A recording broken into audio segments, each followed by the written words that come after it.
नमस्कार. वुमन्स 24 चॅनलमध्ये आपल्या सर्वांचे स्वागत आहे. गडचिरोलीतील जाप्तेलाई आश्रमशाळेत सरपंचाची गाडी स्पीडवरून टाकणारी घटना. 3 विद्यार्थिनींचा दुर्दैवी मृत्यू तर 1 विद्यार्थिनीची प्रकृती अत्यंत गंभीर. धानोरा तालुक्यापासून अवघ्या काही किलोमीटर अंतरावर असलेल्या जाप्तेलाई येथील अनुदानित आदिवासी आश्रमशाळेच्या वसतिगृहात ही दुर्दैवी घटना घडली. मिळालेल्या माहितीनुसार 9 ऑगस्टच्या रात्री विद्यार्थिनी वसतिगृहात झोपल्या असताना मध्यरात्रीच्या सुमारास विषारी मण्यार अर्थात दांडे करेटा सापाने काही विद्यार्थिनींना दंश केला. त्यानंतर बाधित विद्यार्थिनींना तातडीने धानोरा ग्रामीण रुग्णालयात दाखल करण्यात आले. मात्र उपचारादरम्यान दीपिका एकनाथ लाकडा आणि सुष्मिता सरोजित मंडल या 2 विद्यार्थिनींचा मृत्यू झाला. त्यानंतर उपचारासाठी हलवीत असताना अंबू गजुराम कोरेटी या 7 वर्षीय विद्यार्थिनीचाही दुर्दैवी मृत्यू झाला. या घटनेनंतर इतर विद्यार्थिनींनाही त्रास जाणवू लागल्याने त्यांना रुग्णालयात दाखल करण्यात आले आहे. त्यापैकी समृद्धी सुरेश नेताम हिची प्रकृती गंभीर असून तिच्यावर उपचार सुरू आहेत. घटनेची माहिती मिळताच भाजप अनुसूचित जनजाती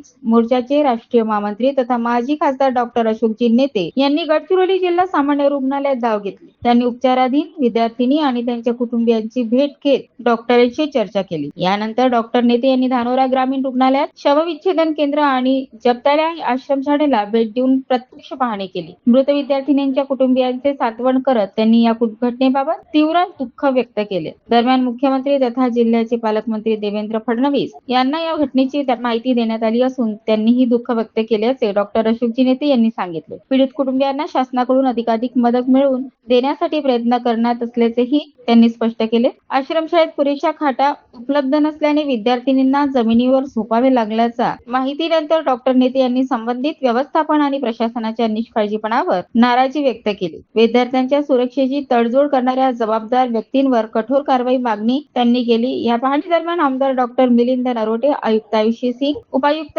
राजलवार, आरोग्य विभागाचे अधिकारी, भाजप पदाधिकारी आणि स्थानिक नागरिक उपस्थित होते. अशाच नवीन घडामोडीकरिता बघत राहा वुमन्स 24 चॅनल. तोपर्यंत धन्यवाद.